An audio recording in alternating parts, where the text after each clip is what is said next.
Copetarazú, porque juntos cosechamos con trabajo y hermandad.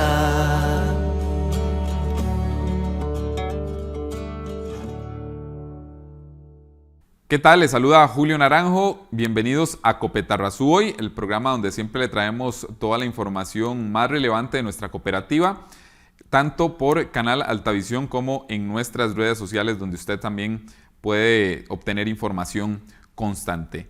En esta Semana Mayor queremos, en la siguiente entrevista, recordar acontecimientos que marcaron la época durante años pasados aquí en la zona de Los Santos. Entonces conoceremos pues cuáles eran las actividades litúrgicas, cómo se realizaban tanto en los 3 cantones de la zona de Los Santos, como también pues las comidas que eran tradicionales en nuestras familias y pues cuánto han cambiado con respecto a la actualidad. En la siguiente entrevista le damos todos los detalles pertinentes a las celebraciones que entonces tenían nuestros antepasados aquí en la zona de Los Santos. Esta semana pues es la Semana Santa y nosotros pues queremos conocer un poco lo que pues eran las celebraciones que se daban hace algún tiempo en la zona de Los Santos, y precisamente para conocer todos los detalles y hablar un poco de estos aspectos históricos me acompaña don Gustavo Elizondo, quien es el gerente de Relaciones Corporativas de Copetarazú, con quien vamos a recordar pues algunos momentos que se viven y que pues también marcaron la época de la Semana Mayor aquí en la zona de Los Santos. Así que muy buenas, don Gustavo, un placer que nuevamente nos acompañe por acá en Copetarazú Hoy.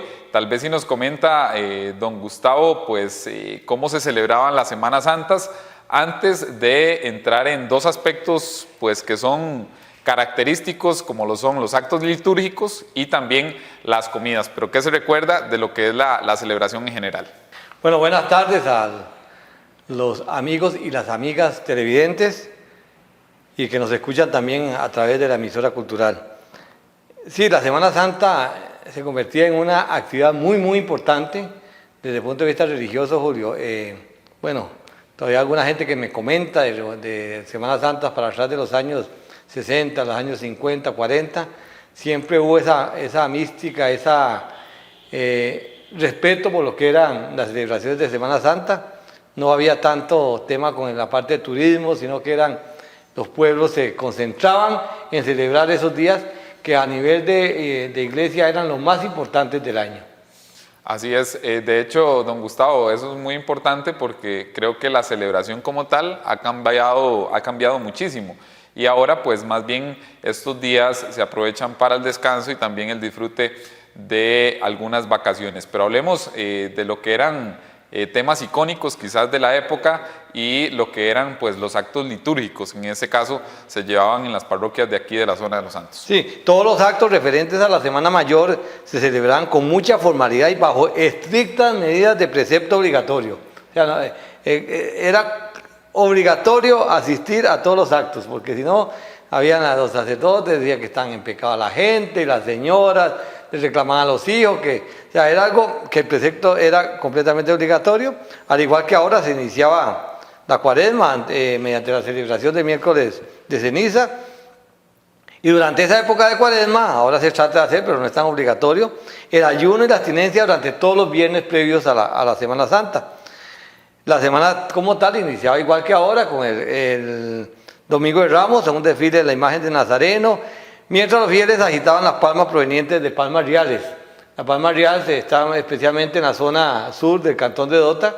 En ese tiempo todavía quedaba mucha palma real. Desgraciadamente, la explotación que se dio de ese, por ejemplo el palmito, hizo que las poblaciones decayeran, y en estos momentos es absolutamente prohibido extraer ese tipo de materiales, pero que en ese tiempo era característico tener la palma, era la palma bendecida, que las señoras guardaban y durante todo el año servían para algunas situaciones, que si había una tormenta, que si había alguna situación especial, y para hacer la cruz. De hecho, don Gustavo, ese es un detalle interesante, que quizás en muchas puertas todavía de muchas casas de acá vemos la crucita que se hace con la palma, o también he encontrado en algunos libros que esa cruz se utiliza también como separador, entonces eran otras aplicaciones que también luego de lo que era el Domingo de Ramos se le daba a esta palma. Correcto, y la palma ya para el día de la Santa Cruz, que es el 3 de mayo, ya estaba más o menos sequita, entonces ya la podían hacer en esa cruz,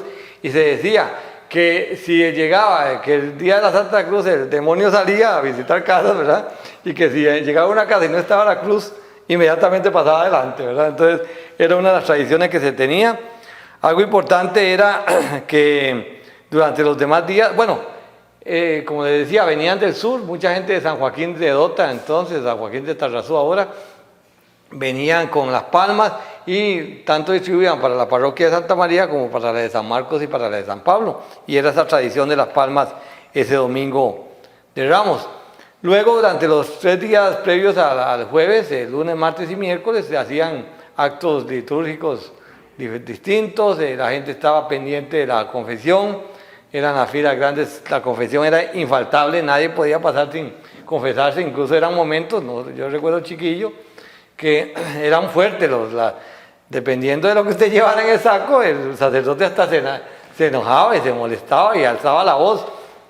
Y luego venían las penitencias, que normalmente las penitencias eran ayuno, eran unas buenas obras en la misma comunidad, pero siempre venía esa regañada del sacerdote a alta voz, cuando usted, por ejemplo, decía, mire, que yo falté a misa.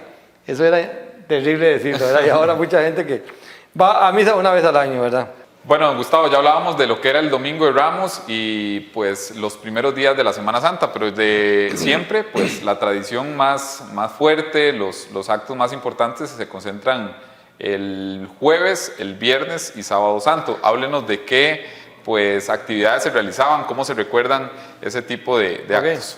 Bueno, el día más importante era el día viernes, ese día había la procesión del encuentro, donde se organizaban, las mujeres iban acompañando a la Virgen y a San Juan, se iban por un lado, y luego los hombres acompañaban al Nazareno y a San Pedro y a alguna otra imagen por otro lado, y en algún punto de la comunidad se daba el encuentro, que era el momento en donde se hacía un acto, en donde los que llevaban el Nazareno y las que llevaban la Virgen hacían como un encuentro ahí, los juntaban con cuidado, y ese era el momento cumbre de la procesión, y luego el sacerdote en ese mismo punto hacía una reflexión. Luego venían las actividades de la tarde, que eran, y que se conservan mucho ahora, que son los santos, los oficios que ellos llaman, que empiezan con las 7 palabras, con lecturas, todo lo demás, hasta llegar en ese tiempo, Julio. La procesión del Santo Sepulcro era algo demasiado formal. Se le llamaba la procesión del silencio. Dios libre, Julio, usted fuera y hiciera porque de seguro pellizco de la mamá o mala cara de sacerdote, ¿verdad? Era absoluto silencio. Es más, por ejemplo, el padre García, que estuvo en Santa María, yo recuerdo que prohibía la presencia de niños, solo adultos podían ir a esa procesión.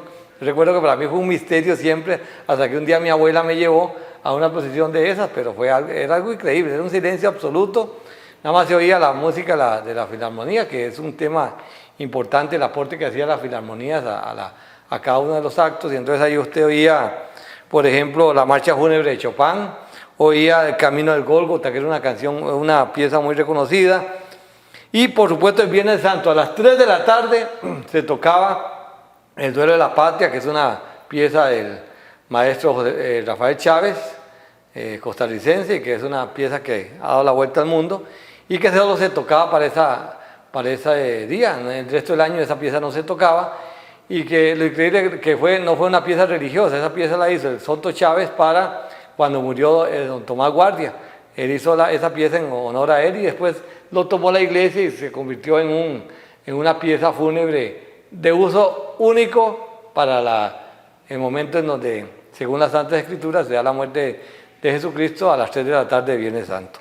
Pero sí, había una gran presencia y luego venía, Julio, ya la parte del sábado. El sábado en la tarde había siempre una procesión que casi nadie iba, que era la procesión de la Dolorosa, que es una procesión donde la Virgen vestida de negro daba la vuelta ahí a unas calles del pueblo.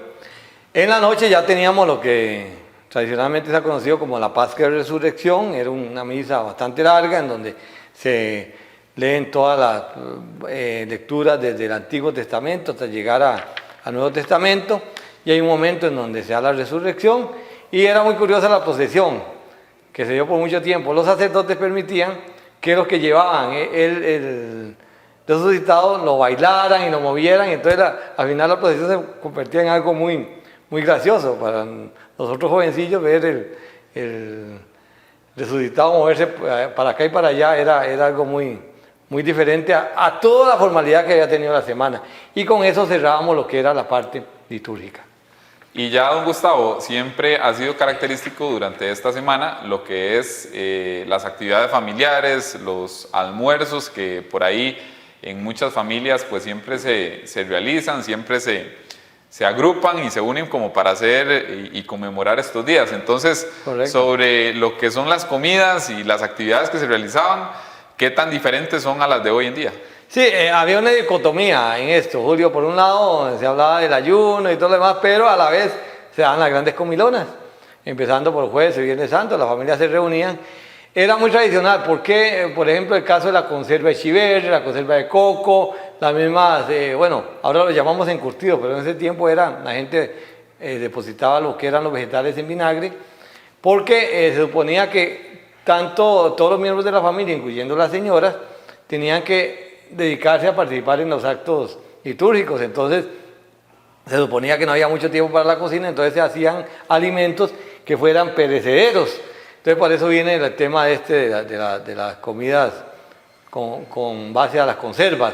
Uh-huh. Y luego los viernes siempre el tradicional bacalao noruego, que está en el país desde hace mucho tiempo. El otro día estuve leyendo un anuncio que salió en el año de 1900 y resto, en donde ya se anunciaba el bacalao noruego. O sea, la comida, la famosa sopa de bacalao es vieja en la tradición de la Semana Santa.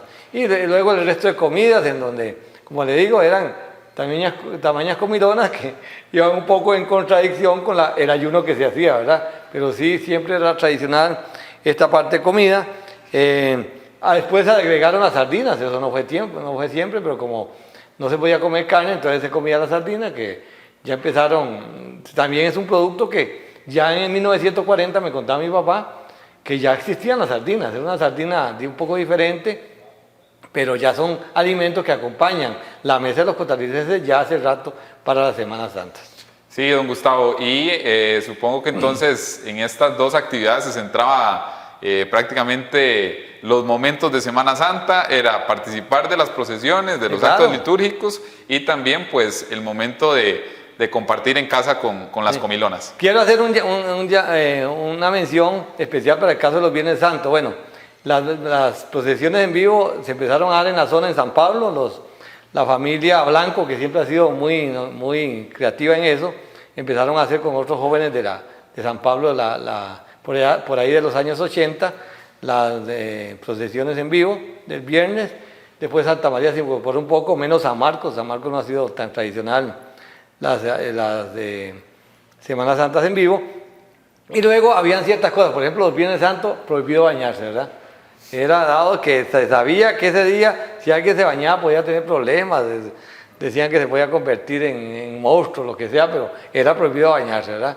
Y en las procesiones llamaba la atención que estaban los famosos penitentes. ¿Quiénes eran los penitentes? Personas que se vestían de púrpura, se amarraban las manos y recorrían en ese tiempo no estaba pavimentado, todas las pedregosas calles de San Marcos, Santa María o San Pablo, descalzos. Era una penitencia que hacían y se hacía durante la tradición del Viernes Santo. Eran algunos datos curiosos que existían. Quiero agregar también en la parte de comida los panes. Los panes eran fundamentales, las empanadas de chiverre, pan de levadura. ¿Por qué? Porque había que tener todo eso listo para que la gente pudiera asistir a los actos litúrgicos. Don Gustavo, muchísimas gracias por darnos esta referencia histórica de lo que eran las celebraciones de Semana Santa aquí en la zona de Los Santos. Como ustedes ya lo escuchaban, pues quizás han cambiado un poco, pero también hay otras tradiciones que desde hace mucho tiempo pues se siguen aplicando no solo en nuestra zona, sino también a nivel nacional. De esta manera vamos a hacer la pausa comercial y regresamos con más información en Copetarrazú hoy. Por caminar a nuestro lado, por ser parte de Copetarrazú, porque juntos cosechamos.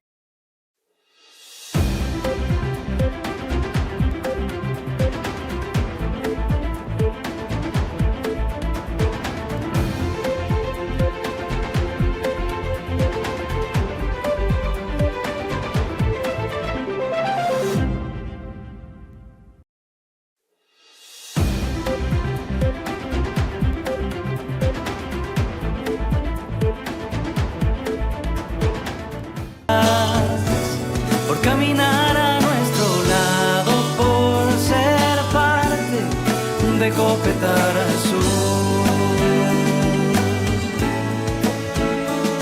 Porque juntos... Seguimos en Copetarrazú hoy. Este programa siempre se transmite también en los 88.3 FM de Radio Cultural Los Santos por Canal Altavisión y por supuesto en nuestras redes sociales para que la información le llegue de forma oportuna a todos nuestros asociados y asociadas. Hace pocos días nos dio el gusto de visitar a María Eugenia Bossoli Vargas, quien es una hija de San Marcos de Tarrazú, que a sus 86 años se mantiene muy activa en lo que es el mundo intelectual. Con ella pues nos trasladamos hasta la década de 1940 para conocer pues cómo era Tarrazú en ese momento, y ella pues nos daba detalles muy pintorescos que la verdad fue bonito recordar. También nos cuenta pues cuáles fueron los hechos que marcaron su carrera profesional y lo que lo llevó a salir del país a los Estados Unidos para convertirse en la primera antropóloga de Costa Rica. En la siguiente entrevista le damos toda la información, esperemos que la disfrute.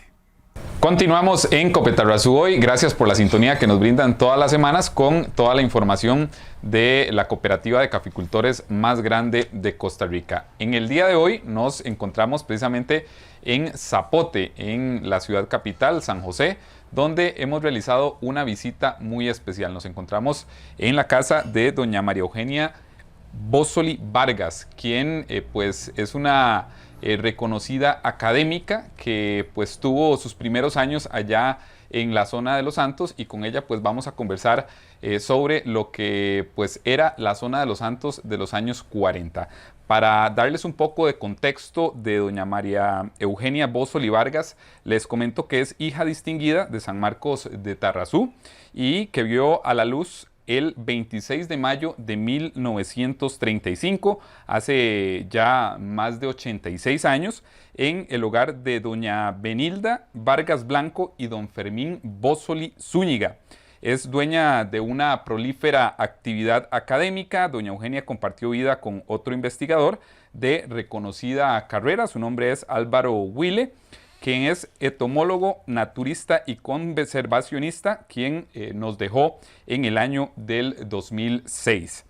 Para comentarles un poco lo que es la cronología y lo que ha sido pues el desarrollo de doña María Eugenia Bossoli, les comento que en 1952 concluyó la secundaria en el Colegio Superior de Señoritas, donde obtuvo pues destacadas calificaciones, y luego fue a estudiar a la Universidad de Kansas en los Estados Unidos. En 1958 concluyó sus estudios de maestría en el extranjero y un año después regresó al país para incorporarse a la Universidad de Costa Rica como profesora de antropología cultural.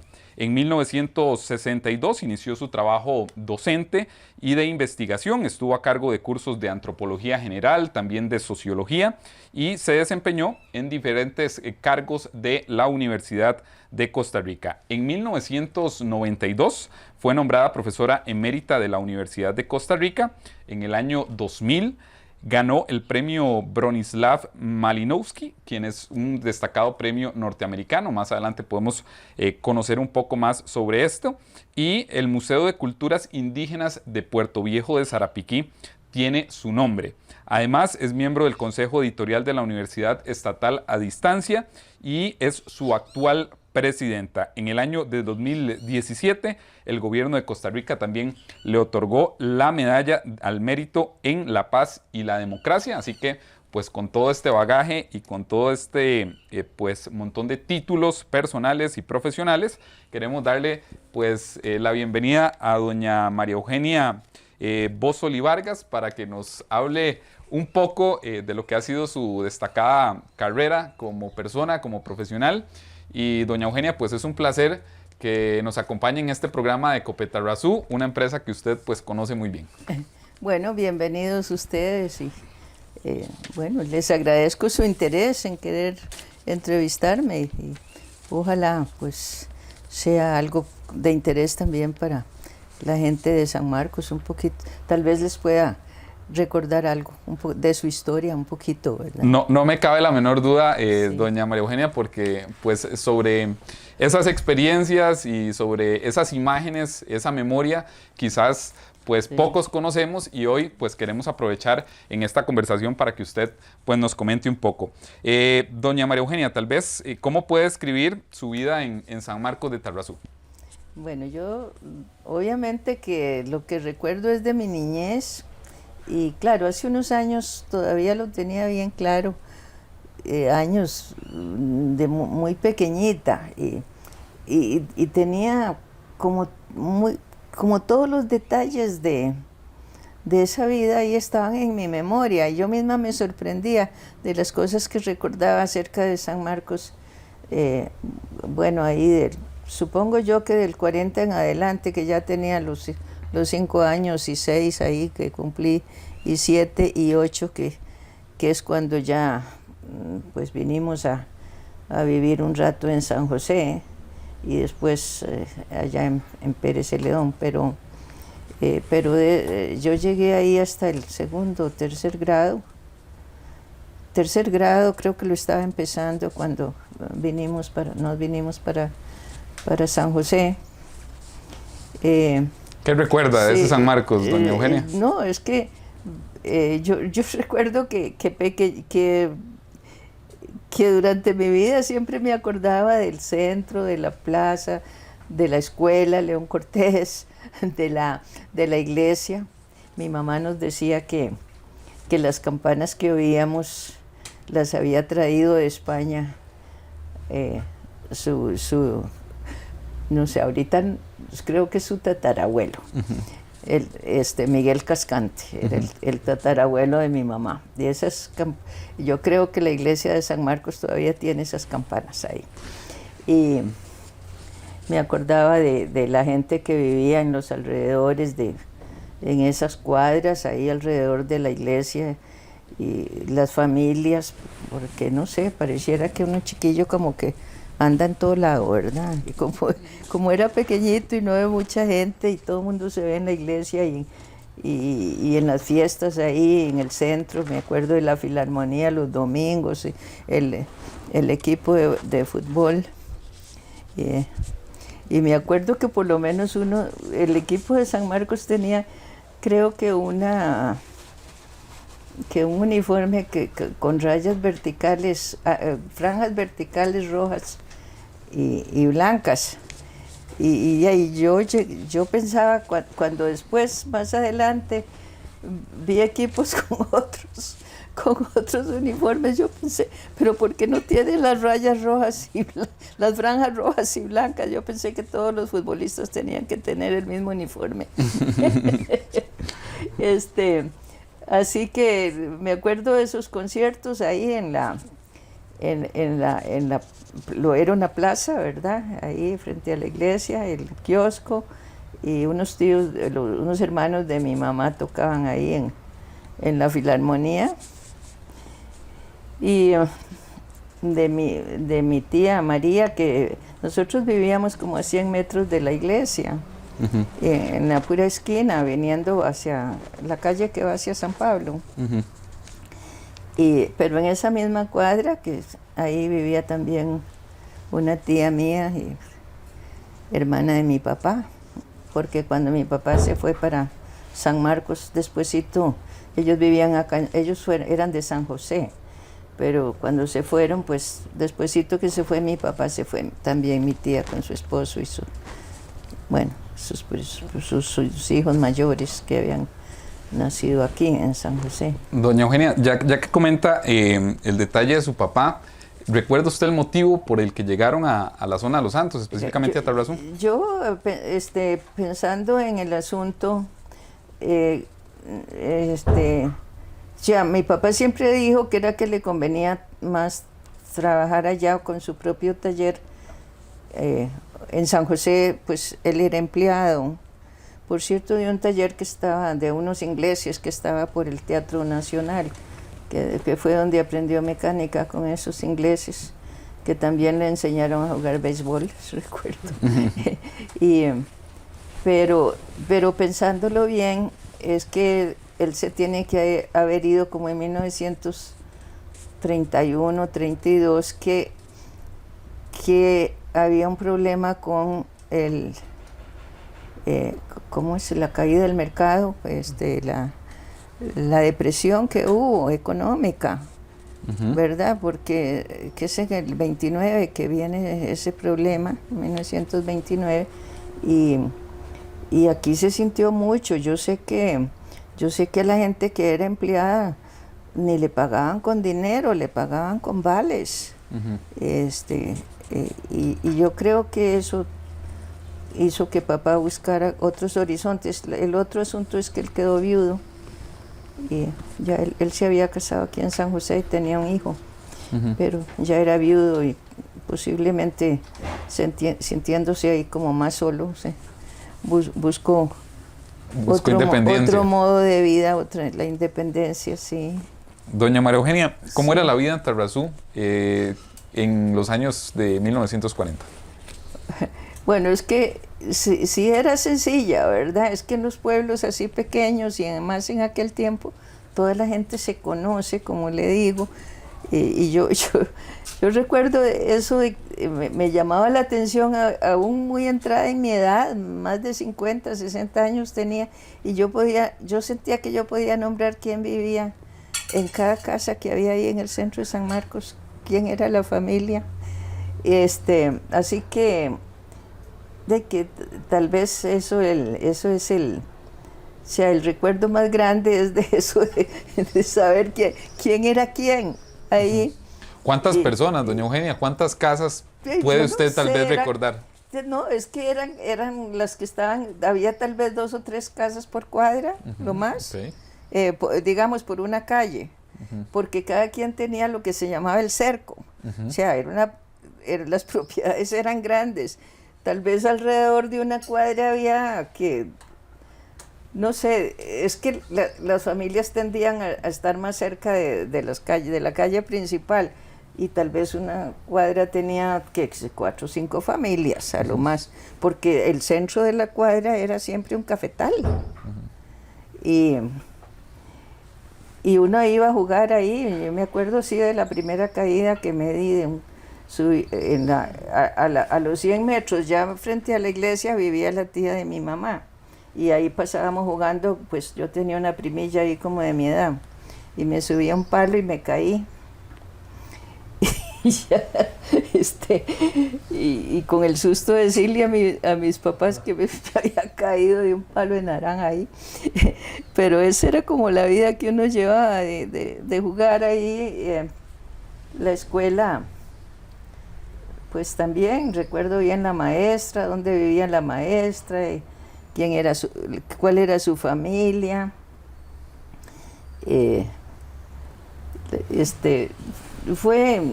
Yo si tuviera que valorar esos años, fueron felices, ¿verdad? Fueron bonitos, sí. Ocuparan de vez en cuando porque de pronto las cosechas ya no daban, ya no eran tan productivas, y que además crecía la población y ya no había más terreno. Pero sí me acuerdo que toda la gente se vino para San José o se fue para Pérez de León. Sí recuerdo esa salida de las personas. ¿En qué año más o menos, doña Eugenia? No, esos 43, 44, por ahí. Ha de haber algo ahí que se muestre en los censos, esa salida de gentes de allá. Ok. Sí. En el caso de ustedes, doña María Eugenia, ¿por qué se dio la salida de la salida de nosotros, hasta donde siempre se dijo en la familia y lo oímos, fue la enfermedad de papá, porque le dio un reumatismo, pero muy incapacitante. Y él lo veía un médico aquí en San José, venía a menudo a verse, pero le dijo, es que tiene que buscar un clima más cálido. En ese tiempo San Marcos era sumamente frío.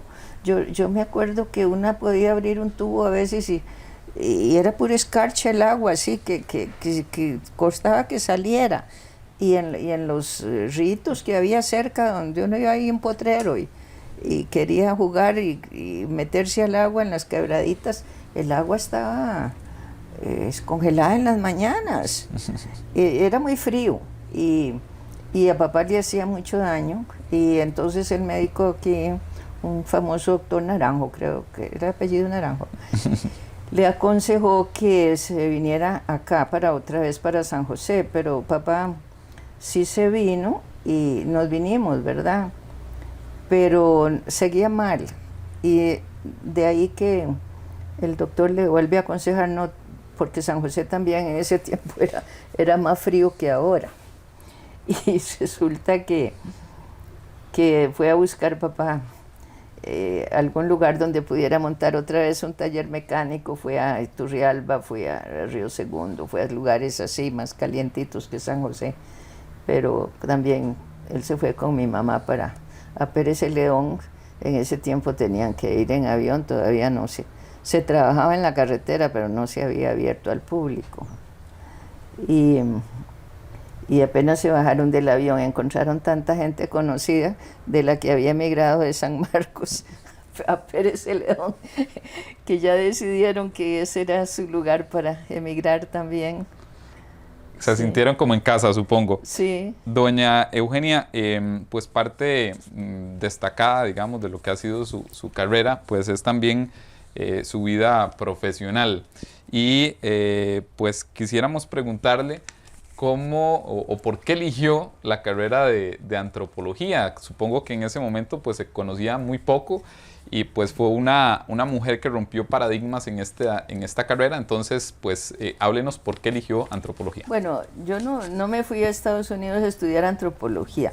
En ese tiempo lo que yo sabía que era antropología era lo mismo que nos enseñaban por anatomía y fisiología ahí en el colegio, ¿verdad? Uh-huh. Entonces, estudio biológico más bien, pero fui a estudiar psicología, y ya en el colegio me había entusiasmado con esas clases. La profesora que tenía de eso en el colegio todavía está viva, la niña Georgina Ibarra.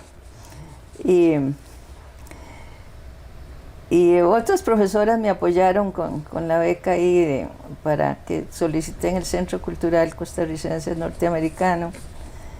Y bueno, pude irme.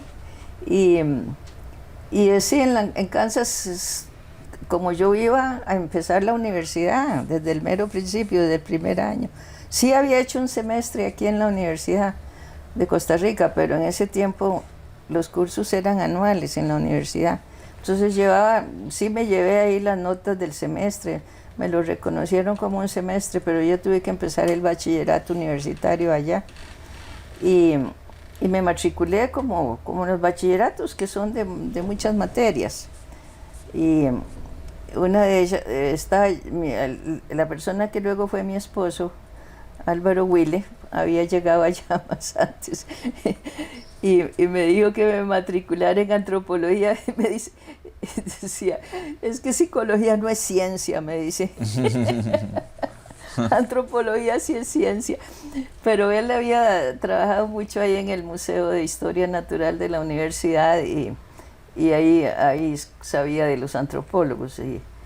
Y entonces me matriculé en antropología, me encantó el curso que llevé, me lo dio un arqueólogo, la antropología general. Y fue ese mi tutor hasta que saqué ahí la maestría. Después volví para más estudios a Estados Unidos, pero digamos esa primera parte fue así como decidí mejor seguir en antropología. Siempre llevé cursos de psicología, siempre llevé de sociología y de otras, como que la vocación era por el área de sociales. Uh-huh. Y en ese momento, sí. ¿Qué se conocía de antropología en Costa Rica, doña María Eugenia? Pues yo sabía que nada, porque yo misma no tenía idea. No había entendido nunca la antropología tal como me la explicaron en ese curso de antropología general. Y ahí me entusiasmé, por ejemplo, ese concepto de cultura, como se usa en antropología, fue una de las cosas que me entusiasmaron, como que los conceptos para el análisis de la sociedad humana, eso fue lo que me atrajo. Y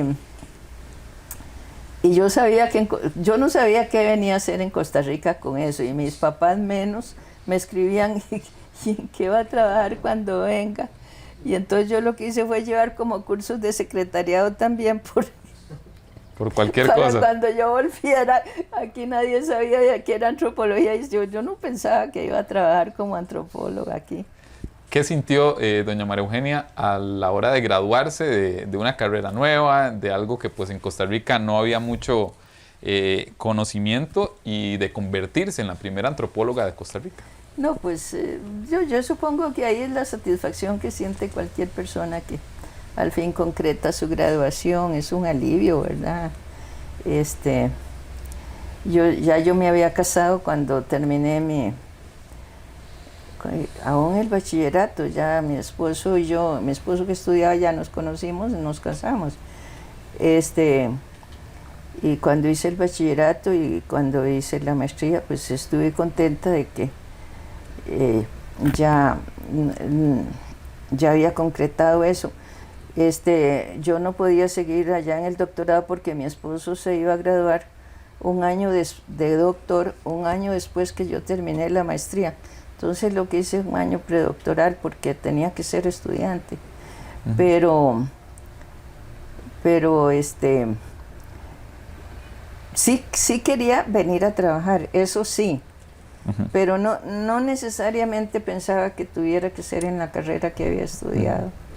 Y doña María Eugenia, Sí. ¿y qué ha significado la antropología ya luego de ver pues toda esta carrera, de ver que pues se pudo desarrollar también en Costa Rica, que pudo trasladar ese conocimiento, pues ¿qué ha significado? Siempre he estado satisfecha y yo siempre he tenido una buena acogida. Por ejemplo, el primer curso, yo concursé en la universidad para dar un curso. Concursé para arqueología y antropología cultural, 2 cátedras que sacó la escuela de geografía e historia en ese tiempo, la sacó a concurso. Y casualidad que don Carlos Aguilar ya estaba aquí también, que se había graduado en arqueología en México, pero también en una escuela de ciencias antropológicas, ¿verdad? Y él concursó para arqueología. Bueno, entonces don Carlos ganó las materias de arqueología que las íbamos a dar en la licenciatura en historia, y yo gané ahí antropología cultural. Y así fue como entré como profesora titular a la Universidad de Costa Rica. Pero siempre tuve muy buena acogida en la escuela de historia y geografía, y cuando decidimos bueno, ahí intervino también un decano que fue don Claudio Gutiérrez, que quería ampliar ya como la enseñanza de las ciencias sociales, y yo quedé incluida en las comisiones para ese fin. Y ahí la Escuela de Geografía e Historia nos dio mucho apoyo en ese sentido de darnos las cátedras, porque se daban ahí no solo la antropología y la arqueología, sino que se daba también sociología, la visión social de Costa Rica, que la daba el padre Núñez, y introducción a la sociología, que eran otros sociólogos. Eran materias de esa escuela, pero ellos también estaban de acuerdo de ampliar la oferta. En ese momento en ciencias sociales había un acuerdo universitario, también ahí estaba la influencia de don Rodrigo Facio. Doña María Eugenia, podemos decir que en este caso pues también fue una mujer que rompió paradigmas, que cambió pues algunos estándares que estaban por acá. Entonces quisiera que usted pues ya luego de ver todo ese bagaje, todo ese recorrido, pues qué mensaje le puede dar también de empoderamiento, de creérsela a todas las demás mujeres, porque supongo que en su tiempo todavía fue mucho más complicado. Pues sí, pero yo no sé, yo siempre, viera que me acuesta a veces involucrarme en los problemas de las mujeres. Yo siempre fui una mujer como, no digo que no tuviera problemas por ser mujer, sí los tuve, pero yo siempre encontré la manera de resolverlos. Pero básicamente yo lo que recuerdo son apoyos que tuve de importantes hombres en la vida. Mi papá, por ejemplo, bueno, mi mamá también obviamente nos apoyó tanto a los hijos para que estudiáramos. Y por ejemplo, yo cuando primero me fui a Kansas, cada 8 días me escribía con mi papá. Cada lunes yo recibía una carta de papá, y ahí le contestaba y la iba a poner al correo. y él la recibía aquí como el fin de semana, por ahí, y hacía la otra carta, todos esos años. Papá obviamente también tuvo que ayudarme, porque la beca pues no me bastaba, ¿verdad? También tuvo que ayudarme un poco. Entonces está ese apoyo, mucho cariño de parte de un hombre ahí, del papá, y los hermanos, ni se diga, todos fueron especiales conmigo y con mis otras 2 hermanas, y de profesores varones. Yo nunca tuve problema en la escuela primaria ni secundaria, y tuve profesores varones, por ejemplo, ese lo recuerdo ya de Pérez Celedón, de 4º y 5º grado, que hice allá, o de 5º y 6º grado más bien, un varón, es un maestro que recuerdo con mucho respeto, lo mismo los compañeros en la universidad, el profesor, tutor que tuve en Kansas, siempre fue especialísimo conmigo. No le digo que se quedó los 6 años para la maestría, él fue siempre mi tutor. Y después, igual cuando volví a Georgia para un doctorado, tuve un apoyo de profesores increíble, y aquí, por eso yo digo, no, pues, no, si uno encuentra en la vida, digamos, tal vez varones que sí le hacen cosas, ¿no? Yo no digo que no, pero que en lo principal y en lo fundamental, lo que tuve siempre fue apoyo. Que si eso me hace diferente de otras mujeres, ay, pues lo siento mucho por las otras. Totalmente, ¿no? Y aquí, doña María Eugenia, quizás entonces la clave que usted menciona es el apoyo, entonces, que recibió. Yo creo que sí, el apoyo, porque de ahí eso va para hombres y mujeres. Igual fue con las profesoras, igual con mi mamá, igual con las compañeras. Yo siempre fui de grupos de amigas, así, muy, muy buena gente siempre. Eso es estimulante. Entonces, sí, el apoyo es fundamental. Sin eso yo creo que ahí sí no hace uno mucho, sin ese apoyo. Doña María Eugenia, ¿cómo se describe a sus 86 años de edad? Pues viera que me siento mucho como si fuera más joven, ¿verdad? Qué bueno. Yo sé que ya tengo muchas dificultades, por ejemplo, para caminar, ¿verdad? Tengo padecimiento en la columna, pero, y claro, la memoria no es la misma que tenía, pero aún así es buena, y eso es, y no sé, yo no he cambiado como de aficiones, de trabajo. Pertenezco a varios grupos hace tiempo y son los mismos, y me siento como que llevo una vida así, que me da satisfacciones en lo que hago en esos grupos, y seguí publicando. Por ejemplo, cuando me pensioné, yo siento que hice más publicaciones después de pensionada que antes de pensionarme. Seguí investigando, y todavía el año pasado saqué 3 trabajos publicados. O sea, como que la vida ha seguido muy parecida para mí, muy satisfactoria. ¿Qué actividades le apasionan realizar? Tal vez si nos cuenta, doña María Eugenia, pues cómo es una jornada diaria suya. Eso sí, ya siempre me tengo que levantar temprano, y ahí ya eso es porque sí me despierto, ¿verdad? No hay más remedio. Pero aquí en la casa, pues vivo con un hermano que es mayor, es el menor de la familia, Ricardo, pero él me cuida mucho. Ahí siempre me tiene el desayuno en la mañana, y después casi siempre me siento en la computadora. Bueno, 3 veces a la semana voy a una clase de ejercicios. Eso porque, bueno, por la edad también, pero también porque me ayuda con el problema de la columna. No dejo de ir a eso, no pierdo los ejercicios. Pero yo casi siempre tengo trabajo relacionado con la universidad, con la profesión. Por ejemplo, leo tesis, contesto mucha pregunta de colegas, de compañeros, y hasta cuando estaba en la universidad, aún sin pensionarme, hay gente de la comunidad que pregunta lo que uno sabe y hay que contestarles.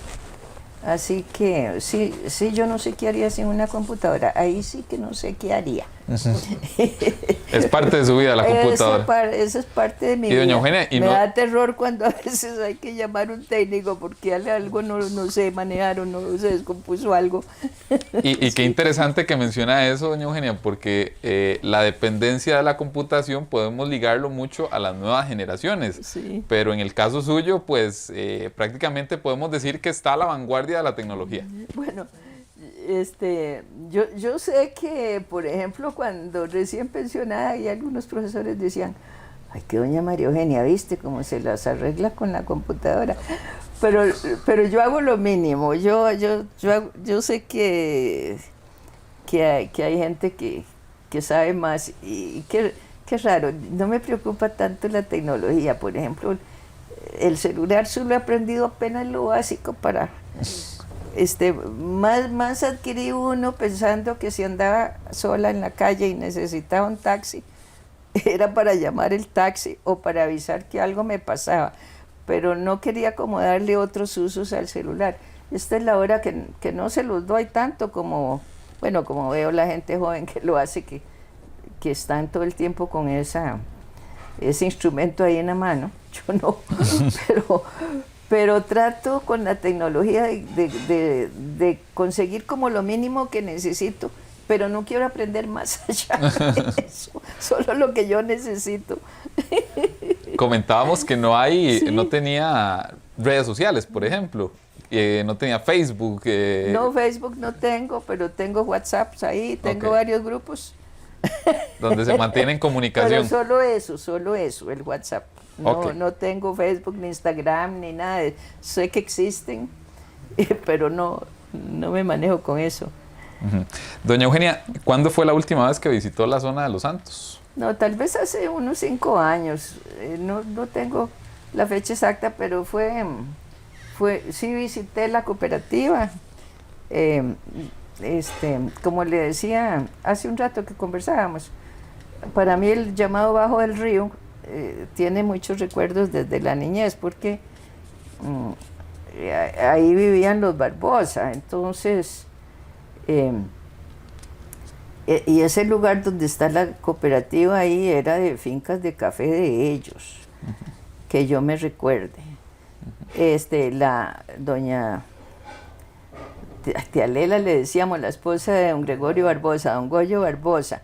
Ella era la hermana de la mamá de mi mamá, ya ella había muerto, entonces chiquillos nosotros, ella era como la abuelita de nosotros.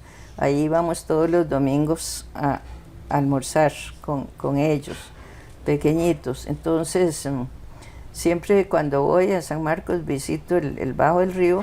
Hasta hace poco murió lo que sería una prima segunda mía, Claudia Cavita Barbosa, ¿verdad? Claudia era prima hermana de mi mamá. Y la visitaba, y bueno, y era a la cooperativa, y tenía otra prima, también de la misma familia de mi mamá, de Etelvina Blanco se llamaba, vivían en la pura esquina de la plaza y la iglesia ahí. Cuando yo era pequeña tenían ahí una pulpería y la hija menor de ellos era mi compañerita. Entonces las veces que fui a San Marcos también fui a visitar a esa prima. Esas amigas que tenían por allá. Leticia se llamaba, pero es que ahí sí sé que se me fue el apellido del papá. Me la recuerdo por... bueno, se me olvida el nombre del papá. Ok. Sí. Doña María Eugenia, cada vez que le mencionan la zona de Los Santos, Tarrazú, pues usted, ¿cómo lo puede describir? ¿Qué recuerdos bonitos tiene de la zona de Los Santos? No, yo siempre fueron buenos de paseitos a pie, porque cuando yo era pequeña, viera que en San Marcos casi nunca llegaba un carro así de vehículo de gasolina. O sea, nosotros chiquillos corríamos a ver un automóvil.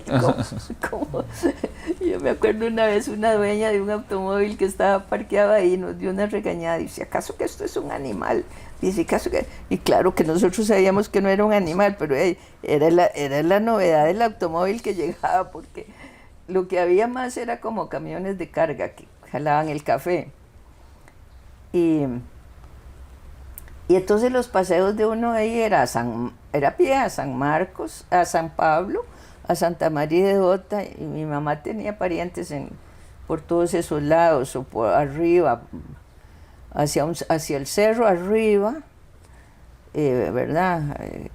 O se iba hacia la costa también, por la trocha que había para ir a Quepos ahí.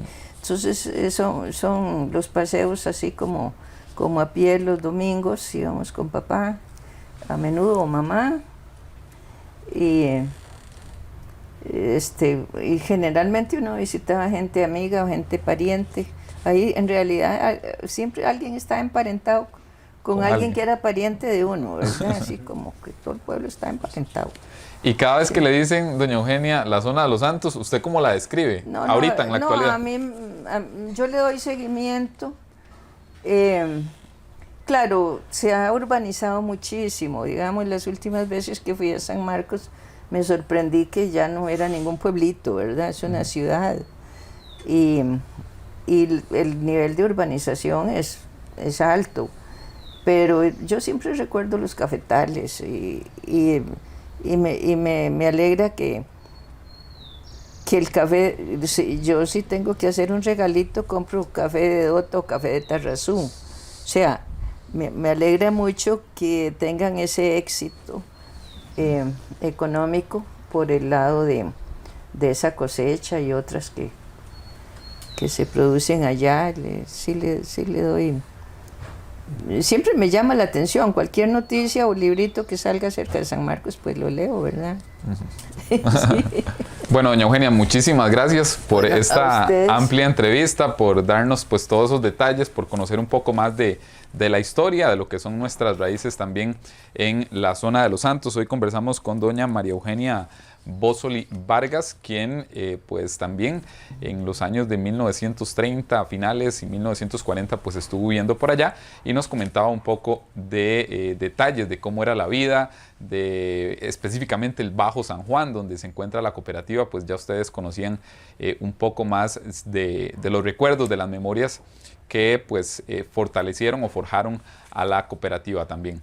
Entonces, muchísimas gracias, doña María Eugenia. Nosotros pues queremos también reconocer toda esa trayectoria, todo ese bagaje profesional, y por eso pues queremos hacerle la entrega también de una placa. Entonces, pues con esta entrega terminamos la entrevista. Esperemos que a ustedes les haya gustado y que pues se informen con todos estos detalles de lo que son los primeros años de la zona de los Santos. Buenas tardes, para Copetarrazú es un placer estar hoy en la casa de doña María Eugenia Bósoli Vargas. La cooperativa y representación como gerente de Relaciones Corporativas, y a nombre de don Carlos Vargas, que es nuestro gerente general, de don Alonso Chacón, que es el presidente del consejo, y todos los miembros del consejo y cuerpos directivos, queremos hacer un reconocimiento. Doña María Eugenia ha sido reconocida a nivel nacional e internacional, y cómo es posible que en la zona de donde usted nació nunca le hayamos hecho un reconocimiento. Entonces queremos enmendar un poquito esa falta de cortesía con usted. Le estamos entregando esta plaquita que dice Copetarrazú Solidaria y Sostenible.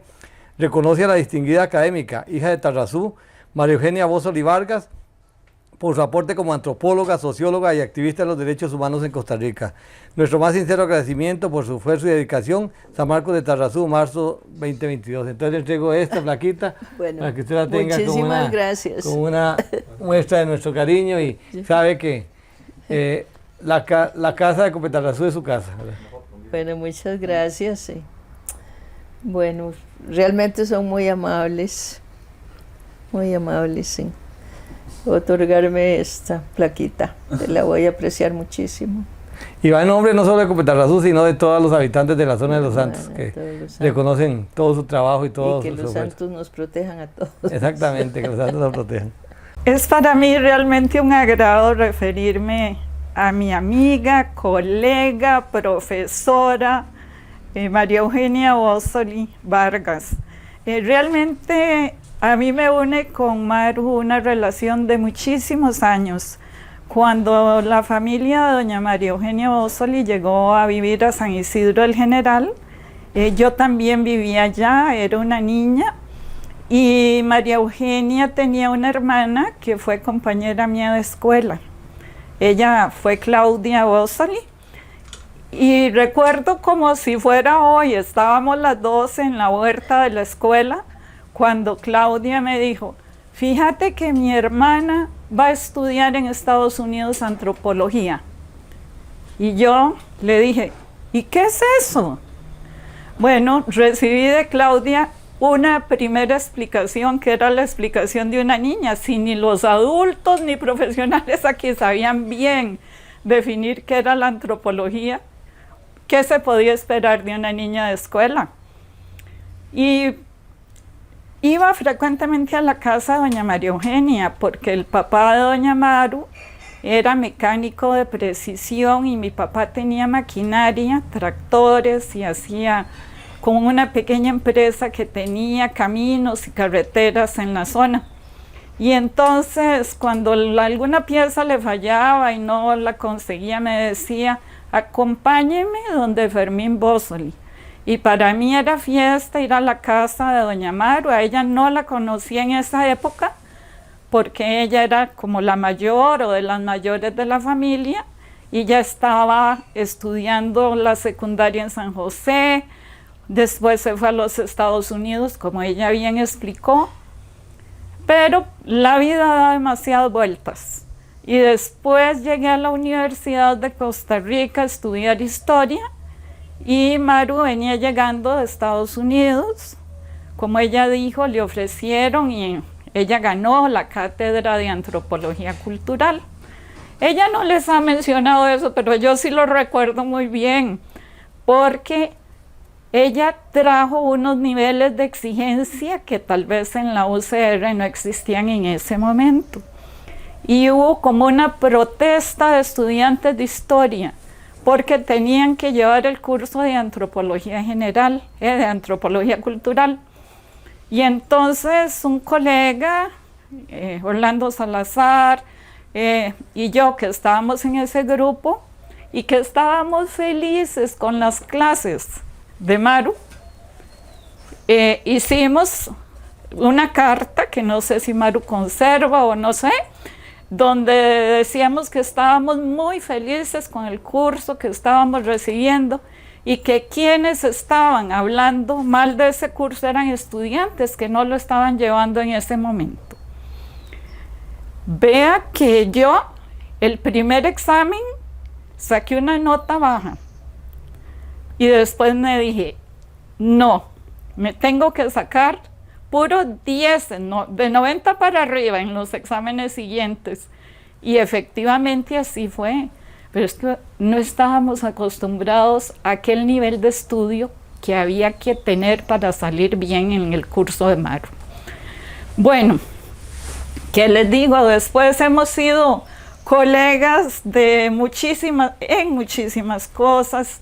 Compartimos en la Academia de Geografía e Historia de Costa Rica, compartimos en la Academia Morista Costarricense. Ella siempre nos acompaña en las reuniones que tenemos, hace todo lo que haya que hacer, es la mejor colaboradora que una puede imaginar.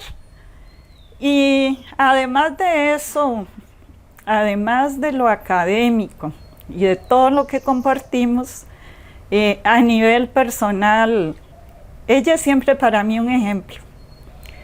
Y yo le digo, así quiero ser yo cuando esté con más de 80. Bueno, a doña María Eugenia Bossoli Vargas queremos darle un agradecimiento especial por recibirnos en su casa, por contarnos estas experiencias que pocas veces pues tenemos acceso. Siempre es bonito conocer las raíces y pues todo lo que forjó el desarrollo de este cantón de Tarrazú. De esta manera terminamos Copetarrazú hoy, agradeciéndole a todos por la sintonía que nos brindan durante todas las semanas aquí por Canal Altavisión, por nuestras redes sociales y también vía radial por Radio Cultural Los Santos 88.3 FM. Esperando que usted la pase de lo mejor, que esté acompañado en esta Semana Santa. Se despide Julio Naranjo, que la pasen bien. Brotan de la tierra las semillas que florecen, así brotan las historias que han forjado este cantar. Manos que se unieron construyendo una esperanza, un camino cimentado en la solidaridad. Gracias por ser parte de esta historia que se traza en cada sueño que se cumple con pasión. Gracias por permitirnos cosechar una ilusión en cada corazón.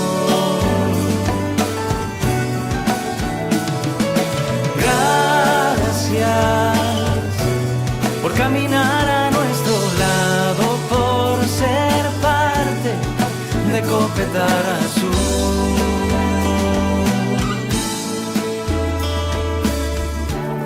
Una historia que nació